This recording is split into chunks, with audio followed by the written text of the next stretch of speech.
Time is 9:32, and it's getting easier and easier to pay for things with an app, and there are a lot of them out there. But a local man has a warning after he was scammed out of thousands of dollars trying to get concert tickets. Fox 5 iTeam's Dana Fowle has his story, and Dana, also the lessons that he learned too. And I rely on these apps myself. I don't know if you do, but I do, because that's how I pay my sitters. I sell things online. I repay my friends after dinner. But for pricey purchases to strangers, you might want to slow down before you hit pay.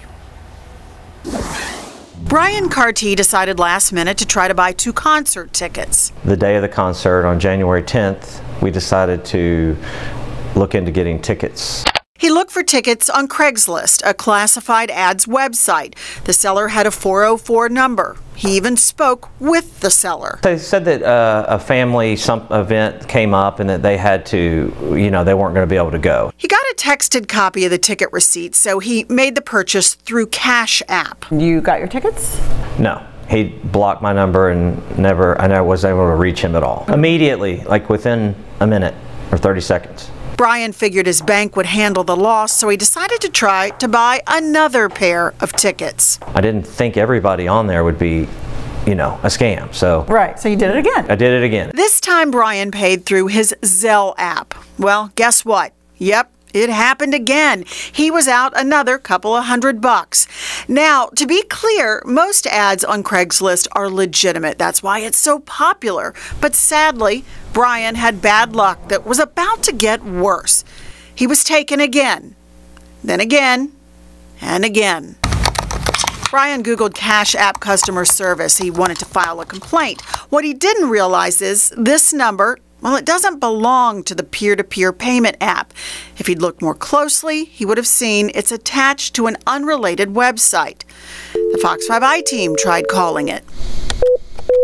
We left a message. But they did talk to Brian. They asked him, he said, to put an email address that they gave him into his Cash App account.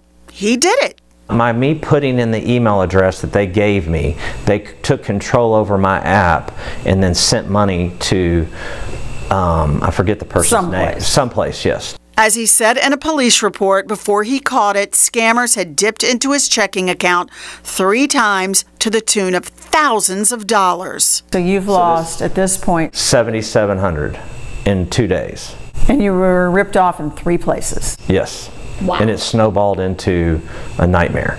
His bank denied his fraud claim, so he called the Fox 5 iTeam. They saw it differently once I got Fox 5 iTeam Investigates involved. We showed the bank this from the FTC. If someone makes unauthorized transactions with your debit card, but your card is not lost, well, you're not liable for those transactions if you report them within 60 days. Brian got all but a few $100 back, and he walked away wanting to impart a few things he's learned. Stop while you're ahead. He should have explored the first scam before jumping into another transaction. And here's a statement from Cash App. Their team generally communicates via email, and that email, well, it will come from cash.app or square.com or squareup.com, and they will never solicit your sign-in code. And finally, don't use a debit card, use a credit card. Just meet people for the tickets. Great advice again. Thanks for coming forward. Now, these cash apps work best when you're getting money to trusted folks like your friends and your family. A purchase that involves a larger amount of money and involves exchanging money with strangers is trickier. That's when PayPal might be your best bet. PayPal also offers purchase protection coverage, although a viewer just wrote me right after this aired at 7:30 and said, hey, there's a friends and family on PayPal too, and it doesn't offer the same kind of protection, and she learned the hard way. So make sure if you're doing business with a stranger, you stay in the business section of things. Yeah, that's important. You don't want to get scammed, right? So are these apps tied in directly with like a bank account or maybe a debit card? And they can be. These payment apps do allow you to connect a credit card, but you're charged a 3% fee for some of them, like Cash App. Zelle Pay works with banks, so you can transfer money quickly. This is from account to account. Now, if you aren't with a participating bank or a credit union, that's when you attach a debit card. So you really need to stick with people you know and trust. Again, friends and family. Important, especially like you said, with more and more of us starting to use these apps. Absolutely. I mean, believe me, when a young person said, I need you to pay me through, it was Venmo we used at the time, I thought, well, this is bananas. And now I've got 3 of them on my phone. That's the way to do it, right? Yeah. All right, that's how helping you us do out. it. Dana, thank you. We